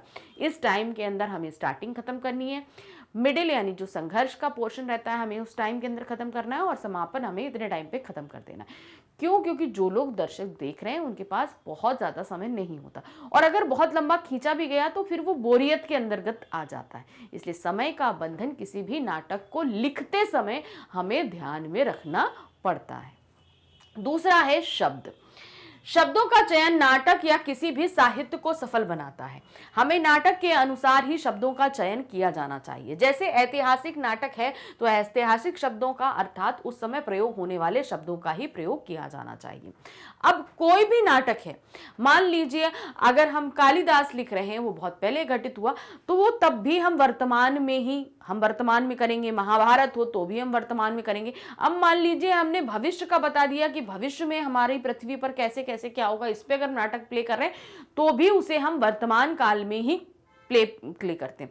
तो अब अगर जिस भी काल का हम मान लीजिए कर रहे हैं मंचन, हम अगर कोई ऐतिहासिक नाटक कर रहे हैं तो उसमें शब्दों का आदरणीय, ठीक है, संबोधन बहुत रहते हैं, बहुत ऐसे तरीके के संबोधन, ऐतिहासिक शब्दावलियों को हमें लेना पड़ता है, संस्कृत निष्ठ शब्दों को लेना पड़ता है। अब मान लीजिए अगर आप किसी ग्रामीण क्षेत्र के नाटक को खेल रहे हैं तो ग्रामीण के शब्दों को हमें लेना पड़ता है। ग्रामीणीय शब्द जो होते हैं, आएगा, इस तरीके से होता है ना, अभी भयो नहीं, इस तरीके के शब्दों का हमें इस्तेमाल करना पड़ता है। तो जिस भी काल का हम खेल रहे हैं, जहां भी उसकी पृष्ठभूमि है नाटक की, हमें शब्दों को भी उसके अंदर वैसे ही डालना पड़ता है, यानी कि डायलॉग्स हमें वैसे ही देने पड़ते हैं। तीसरा है कथ्य, यानी कि कथानक। कथानक पूरे नाटक का समग्र रूप होता है, यानी कि निचोड़ होता है। इसके अंतर्गत नाटककार को विशेष रूप से सतर्क रहने की आवश्यकता होती है, क्योंकि नाटक का विषय चयन करते समय उसको उसकी भाषा शैली, परिवेश, वस्त्र परिधान आदि समस्त रूपों को नाटक में समाहित करना चाहिए। नाटककार को यह भी ध्यान रखना चाहिए कि उसके कथानक दुखांत ना हो। यानी कि देखिए, कोई नाटक है, जाहिर सी बात है कि अगर वो 1-2 अंकों में खेला जा रहा है या जो भी खेला जा रहा है, तो उसमें जो संवाद लेखन कुछ भी करेंगे वो 20 से 25 पृष्ठ में जाएगा। लेकिन कथानक हमारा क्या रहता है, हमेशा मान लीजिए 20-25 पृष्ठ का अगर नाटक लिखा गया है तो उसे हम मुश्किल से 10-12 लाइन में समेट कर ले आए, यानी कि उसका निचोड़, उस पूरे नाटक का क्या निचोड़ है वो हम लेकर आएंगे। संवाद हम बाद में डालते हैं, कथानक पहले, हम कहानी क्या है इसको हम पहले ले लेते हैं, उसको किया। अब उसी नाटक में हमें एंड भी लिखना पड़ता है, तो एंड कभी भी दुख वाला नहीं होना चाहिए, क्योंकि कोई भी व्यक्ति अगर आया तो मनोरंजन के लिए आएगा, वो दुखी होकर नहीं जाना चाहेगा, तो हमेशा अच्छा देना चाहिए। फिर उसके बाद में जब हम कथानक लिख लेते हैं तो उसी पे आधारित हमारे दृश्य, जो स्टेज पे जो डेकोरेशन होती है, करेक्टर्स का जो वस्त्र, जो ड्रेसेस पहनते हैं, वो जो प्रॉप्स इस्तेमाल किए जाते हैं, वो सारी चीज़ों को अरेंज किया जाता है। इसलिए कथानक बहुत इम्पॉर्टेंट होता है, पहले लिख दिया जाता है ताकि आपको एक आइडिया मिल जाता है कि हम कहानी किस पृष्ठभूमि पे लिख रहे हैं, है ना। तो इसलिए बहुत ज़रूरी इंपॉर्टेंट पोर्शन है। फिर है संवाद, यानी कि डायलॉग्स। नाटककार को नाटक में संवाद पर विशेष ध्यान देना चाहिए, क्योंकि संवाद ही नाटक को सार्थक बनाते हैं। नाटक में संवाद छोटे छोटे तथा पात्रों के अनुकूल होने चाहिए। किसी ऐसे संस्कृत निष्ठ या क्लिष्ट शब्दों का प्रयोग करने से बचना चाहिए तो दर्शकों को बोझिल या समझ में ना आए। तो जो संवाद दिए जाने चाहिए वो बहुत लंबे लंबे संवाद, बहुत लंबे लंबे डायलॉग्स नहीं होने चाहिए, छोटे छोटे होने चाहिए। हर पात्र को इक्वली जो है संवादों को डिवाइड करिए, यानी कि किसी पात्र के बहुत सारे संवाद हो गए, किसी पात्र का बिल्कुल भी नहीं हुआ। बहुत ही मुश्किल या जटिल शब्दों को नहीं लेना चाहिए कि अगर दर्शकों को वो जटिल शब्द समझ में नहीं आएंगे तो उनको वहां पर बोरियत लगेगी। तो हमेशा इस तरीके के संवादों का इस्तेमाल करें कि जो दर्शक देख रहा है हमेशा कि सभी वर्ग के लोग हमारे नाटक को देखेंगे, इस तरीके के शब्दों का हमेशा इस्तेमाल करना चाहिए कि ताकि सभी को समझ में आए। वो 5 है हमारा द्वंद्व या प्रतिरोध। क्या है? नाटक में द्वंद्व या प्रतिरोध की स्थिति मध्य में आती है, जब नाटक विपरीत परिस्थितियों में घिर जाता है तथा लक्ष्य की प्राप्ति के लिए संघर्ष करता है। यह स्थिति दर्शकों तक पहुंचने की आदर्श स्थिति होती है। इस समय दर्शक उस पात्र तथा नाटक से सीधा जुड़ जाता है, उस नायक में स्वयं के प्रतिरूप को देखने लगता है। अतः इस स्थिति में रंगमंच पर उपस्थित करने के लिए विशेष सावधानी रखनी चाहिए। अब देखिए, जो नाटक हम लिखते हैं जब वो शुरू होता है तो खुशहाली के साथ शुरू होता है, फिर धीरे धीरे जैसे हम सभी लोगों की जिंदगी में कोई ना कोई परेशानियां आती ही रहती हैं। भाई पहले अच्छा चलेगा, फिर परेशानी आएगी, फिर अच्छा हो जाएगा। तो यही चीज हम क्या करते हैं, नाटक में प्रदर्शित करते हैं। तो जो व्यक्ति नाटक देखने आ रहा है उस व्यक्ति को आप अपने नाटक से जोड़ना चाहेंगे। तो जोड़ने के लिए हमेशा हमें नाटक के मध्य का जो पोर्शन रहता है वो प्रतिरोध का आ जाता है, यानी कि किसी ना किसी तरह की समस्याएं उस नाटक में खड़ी हो जाती हैं। अब ये समस्याएं हमें हमेशा इस तरीके से प्रस्तुत करनी चाहिए जिससे दर्शक अपने आप को आसानी से हमारे नाटक के साथ जोड़ सके। जब वो जोड़ता है तभी वो इंटरेस्ट लेता है, इंटरेस्ट लेगा तो वो देखेगा। तो लिखते समय हमेशा हमें जो हम मध्य का पोर्शन लिख रहे हैं, नाटक के मध्य का जो पोर्शन संघर्ष वाला या प्रतिरोध या द्वंद्व वाला जो पोर्शन होता है, उसमें ये लिखते समय सावधानियां रखनी चाहिए हमें कि संघर्ष को ऐसा डालें कि जो हमारा दर्शक है वो इस संघर्ष से जुड़ सके। छठा है चरित्र योजना। कथानक किसी ग्रामीण परिवेश का है तो उसके पात्रों का चरित्र चित्रण भी ग्रामीण परिवेश के अनुसार ही होना चाहिए। कथानक से अलग हटकर पात्रों का चरित्र चित्रण किया गया तो वह बेमेल होगा, यहां नाटक के असफल होने की पूरी संभावना रहेगी। अब देखिए, यहां पर जो चरित्र योजना यानी कि जो कैरेक्टर्स आप खड़े कर रहे हैं, अब जाहिर सी बात है कभी कोई भी नाटक खेला जा सकता है, किसी में कोई ग्रामीण बना है, कोई शहरी बना है, कोई व्यापारी बना है। तो यहाँ पर जो व्यक्ति जिस तरीके का प्ले कर रहा है उसको संवाद भी आप वैसे ही दोगे, उसका ड्रेस भी वैसे ही रखोगे, उसका चरित्र भी वैसे ही रखोगे। कहने का मतलब ये है कि जैसे ग्रामीण व्यक्ति है तो ग्रामीण व्यक्ति के आपने संवाद तो ग्रामीण जैसे दे दिए, मगर उसकी सोच आपने शहरियों की तरह रख दी। उसने ड्रेसअप अगर शहरियों जैसा कर लिया तब तो वहां वो चीज बेमेल हो जाएगी। अब मान लीजिए आप कोई ऐतिहासिक प्ले खेल रहे हैं और उसमें पैंट शर्ट पहनाकर तो आप कैरेक्टर्स को उतारेंगे नहीं। वहां पर आप ये तो नहीं बोलेंगे आई एम सॉरी ऐतिहासिक अगर कोई नाटक खेला जा रहा है, I am sorry, excuse me जैसे शब्दों का इस्तेमाल तो नहीं होगा। जैसे ग्रामीण व्यक्ति है वो एक्सक्यूज मी जैसे शब्दों का इस्तेमाल नहीं करेगा। तो जो भी चरित्र आप वहां पर पेश कर रहे हैं, उसके परिधान, उसके संवाद, उसके चरित्र यानी कि उसका पहनावा, वेश, मेकअप वगैरह सब कुछ जो है वो हमेशा चरित्र के हिसाब से ही होनी चाहिए। 7वां है भाषा शिल्प। नाटककार को चाहिए कि भाषा शिल्प कथानक के अनुरूप तथा पात्रों के अनुरूप रखें। कोई पढ़ा लिखा शहरी व्यक्ति है तो उसकी भाषा शैली में पढ़े लिखे शिक्षित व्यक्ति का परिचय मिलना चाहिए। अगर कोई अनपढ़ गंवार व्यक्ति है तो उसकी शब्दावली वैसी होनी चाहिए। जैसे अभी हमने आपको बताया कि जो भाषा है, जैसे हम बोलते हैं, अब हमारे साथ ही अगर कोई गांव से रिलेटेड व्यक्ति खड़ा होगा तो उसका वे ऑफ टॉकिंग और हमारा वे ऑफ टॉकिंग में फर्क आता है, आएगा ना फर्क। शब्दावली भी होगी, कहने का लहजा भी होगा और भाषा भी जो हमारी होगी वो फर्क आएगी। अब मान लीजिए अगर कोई साउथ इंडियन व्यक्ति होगा तो उसका लहजा फर्क होता है ना। कोई हिमाचली या नेपाली व्यक्ति होगा तो उसका लहजा फर्क होगा, कोई बंगाली होगा तो उसका लहजा हमसे फर्क होगा।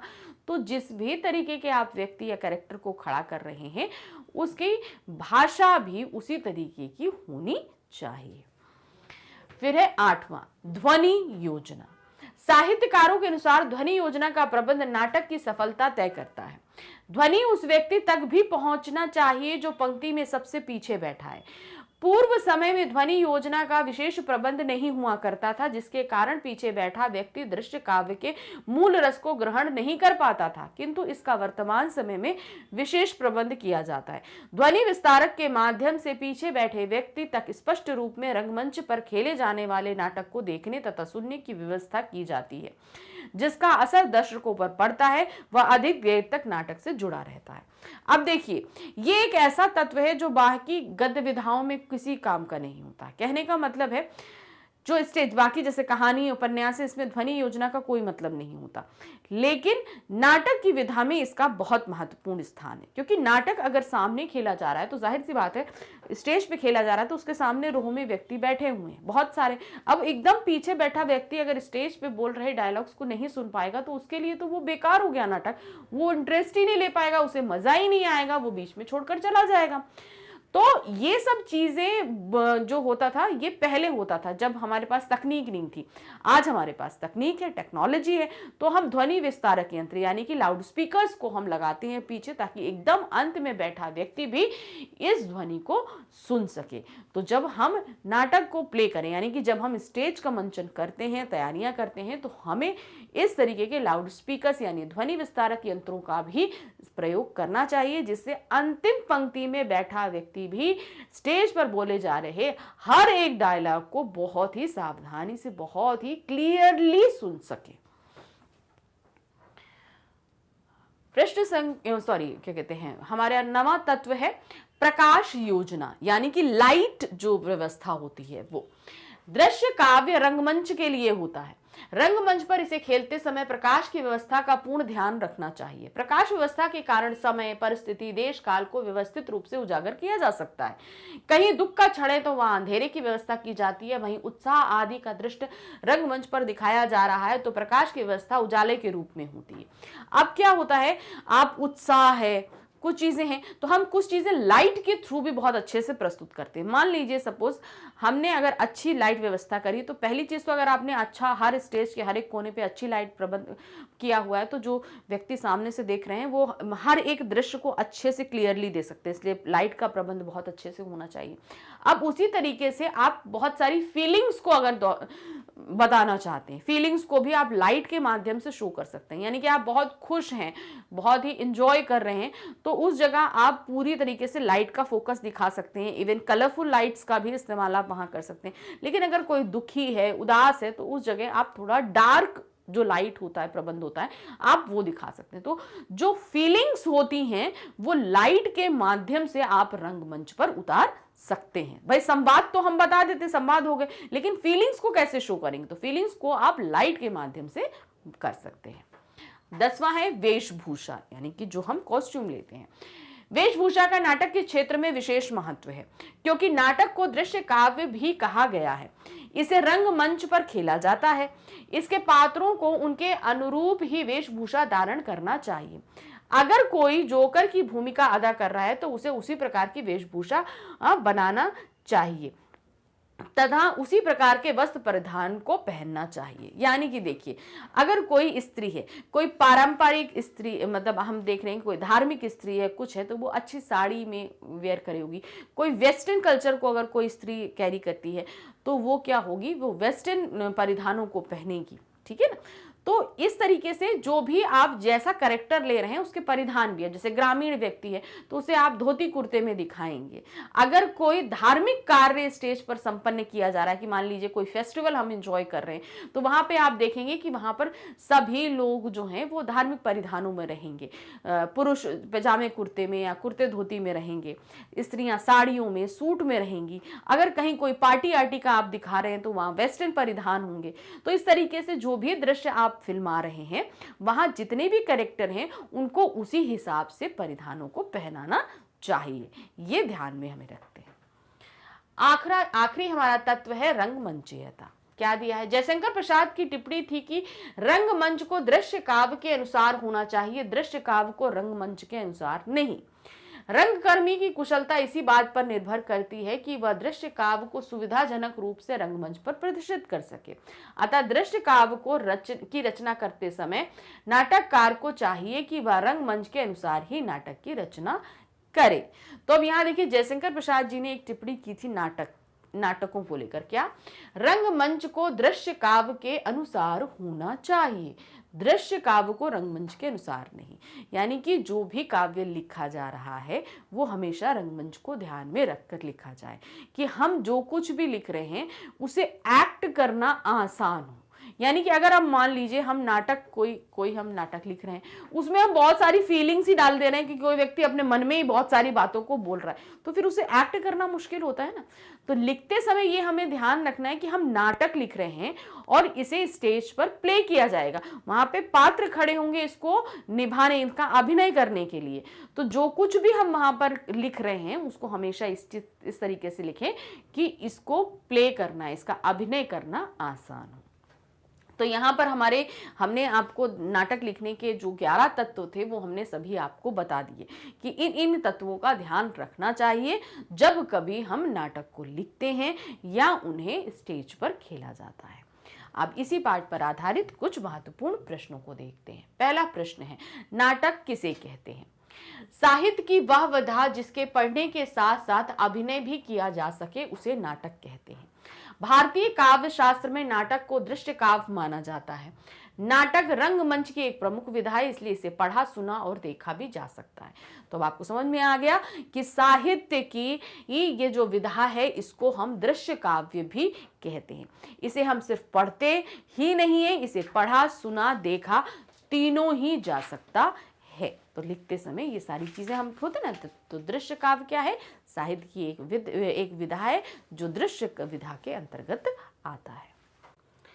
क्वेश्चन नंबर 2 है हमारे पास में, नाटक में चित्रित पात्र कैसे होने चाहिए? अब नाटक में क्योंकि हम जो भी शो करते हैं, जो भी करते हैं, तो उसमें कैरेक्टर्स होते हैं। कैरेक्टर मतलब पात्र होते हैं ना, जो हर एक चीज को बताते हैं, करते हैं। तो अब ये पात्र होने कैसे चाहिए? तो क्या है, नाटक में पात्रों का बहुत महत्व है। नाटक में चित्रित पात्र निम्नलिखित प्रकार के होते हैं, जैसे पात्र चरित्रवान होने चाहिए, पात्र आदर्शवादी होने चाहिए, पात्र अच्छे और बुरे दोनों प्रकार के होने चाहिए, पात्र जीवंत तथा जीवन से जुड़े होने चाहिए, पात्र सामाजिक परिवेश से जुड़े होने चाहिए, पात्र कथानक से संबंधित होने चाहिए। तो ये इस तरीके की, मतलब देखिए हम कोई भी अगर कहानी लें तो भाई उसमें कुछ अच्छे लोग भी होते हैं, कुछ बुरे लोग भी होते हैं। तो जो भी उस कैरेक्टर को प्ले कर रहा है वो एक्चुअल में अच्छा इंसान है कि नहीं। हम यहाँ बात ये नहीं कर रहे हैं कि जो पात्र वो स्टेज पे प्ले कर रहा है वो कैसा होना चाहिए, एक्चुअल में रियलिटी में वो व्यक्ति कैसा होना चाहिए। तो जो भी आप व्यक्ति वहाँ पे स्टेज प्ले करने जा रहा है, जो भी एक्टर है, वो खुद एक आदर्शवादी डिवोटेड होना चाहिए अपने काम के लिए, क्योंकि अब अगर मान लीजिए उसको अच्छा कैरेक्टर मिला तो भी वो प्ले करे, और अगर उसे वो बुरा कैरेक्टर मिल रहा है यानी कि निगेटिव कैरेक्टर मिल रहा है तो भी वो अच्छे से प्ले करे। अब ये सारी चीजें, अब उसके अंदर ये हुनर होना चाहिए कि वो कोई भी पात्र हो उसको जीवंत कर दे। काल्पनिक जो कैरेक्टर्स होते हैं वो कम लेने चाहिए, नाटक में काल्पनिक कैरेक्टर्स हमको नहीं लेने चाहिए। पात्र सामाजिक परिवेश से जुड़े होने चाहिए, मतलब जो भी आप कोशिश करिए कि जो भी नाटक खेले जा रहे हैं वो समाज से रिलेटेड हों और सभी पात्र सामाजिक परिवेश से जुड़े ही होने चाहिए। और पात्र कथानक से संबंधित, यानी कि जो भी हमारी कथानक, जो भी हमारा स्क्रीन प्ले है, जो भी कहानी चल रही है उससे अटैच होनी चाहिए। पता चला हम ऐतिहासिक नाटक कर रहे हैं और करेक्टर हमारा जीन्स टॉप पहन के आ रहा है, तो ये ऐसा नहीं होना चाहिए, इसको आपको ध्यान रखना चाहिए। अब आते हैं प्रश्न संख्या 3 पर। कथानक को कितने भागों में बांटा गया है? तो हमने कथानक को पहले ही बताया था, आरंभ, मध्य और समापन 3 भागों में बांटा जाता है। कथानक के 3 भागों में बांटा गया है, आरंभ, मध्य और समापन। प्रश्न संख्या 4 है, नाटक की भाषा शैली कैसी होनी चाहिए? जो भाषा लिखी जाती है वो कैसी होनी चाहिए? नाटक की भाषा शैली निम्नलिखित प्रकार की होनी। नाटक की भाषा शैली सरल सहज होनी चाहिए, इसकी शैली स्वाभाविक तथा प्रसंगानुकूल होनी चाहिए, पात्रानुकूल होनी चाहिए, विषयानुकूल होना चाहिए, शैली संवादों के अनुकूल होनी चाहिए और शैली सरल होनी चाहिए। तो मतलब जो भी आप भाषा इस्तेमाल कर रहे हैं कैरेक्टर्स के हिसाब से होनी चाहिए, कहानी के हिसाब से होनी चाहिए, अच्छे शब्दों का इस्तेमाल करिए, भद्र लैंग्वेज का इस्तेमाल करिए, अभद्र लैंग्वेज कहीं पर भी इस्तेमाल नहीं करनी चाहिए। ये सब चीजों को आपको ध्यान रखना चाहिए। तो यहां पर हमारा ये चैप्टर खत्म हुआ। तो यहां हमने आपको ये सभी चीजें बताई कि किस तरीके से नाटक को लिखते समय हमें चीजें ध्यान में रखनी चाहिए, साथ ही कुछ इंपॉर्टेंट क्वेश्चंस बताएं। इस चैप्टर का डिटेल एक्सप्लेनेशन और एनसीईआरटी सॉल्यूशंस हम पहले भी करा चुके हैं, तो उन्हें आप बहुत ध्यान में पढ़ लीजिएगा और उसके बाद ये रिवीजन करिएगा। ये जो वन शॉट रिवीजन जो हम लोग कर रहे हैं ये जो है आपके लिए मतलब सभी सब्जेक्ट्स में अवेलेबल है, सिर्फ हिंदी में ही नहीं, सभी सब्जेक्ट्स में आपकी क्लास के जितने भी सब्जेक्ट्स हैं सभी में आपके कंप्लीट चैप्टर रिवीजन आपको मिलेंगे। तो अभी आपको मिलेंगे कहाँ पे? इसके लिए आपको आना होगा हमारे चैनल magnetsbank.com पे। जब आप यहाँ पर आएंगे तो आप देखेंगे CBSE English medium, NTNC, olympiad, CBSE and state board Hindi medium यहाँ पर दिया हुआ है। तो आपको करना है यहाँ पर सीबीएसई इंग्लिश मीडियम आप चूज़ करेंगे, तो यहाँ पर उसको क्लिक करते हैं आपके सामने वन शॉट रिविजन्स आ जाएंगे। तो वन शॉट रिवीजन को आप जैसे ही क्लिक करेंगे आपके सामने वो सभी क्लासेस आ जाएंगी जिनमें वन शॉट रिवीजन अवेलेबल है। 7th, 8th, 9th, 10th, 11th, 12th, आप हैं क्लास 12th में, तो यहाँ पर वॉच नाउ पे क्लिक करेंगे। क्लिक करते ही आपके सामने पूरा क्लास 12th की प्लेलिस्ट आ जाएगी, वो सभी सब्जेक्ट्स आ जाएंगे जिनमें वन शॉट रिवीजन कराए जा रहे हैं।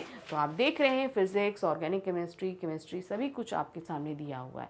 आगे और भी ये सब्जेक्ट्स दिए हैं, तो आपका जिस भी सब्जेक्ट का एग्ज़ाम या टेस्ट होने वाला है आपको अपना सिर्फ वो सब्जेक्ट्स चूज़ करना है, उसे आप क्लिक करेंगे। क्लिक करते ही आपके सामने सारे चैप्टर आ जाएंगे। तो जो भी चैप्टर आपके एग्जाम या टेस्ट में आ रहे हैं उन्हें क्लिक करिए, उनके वीडियोस देखिए और अपना रिवीजन करिए ताकि आपके एग्जाम और टेस्ट बहुत ही अच्छे जाएं।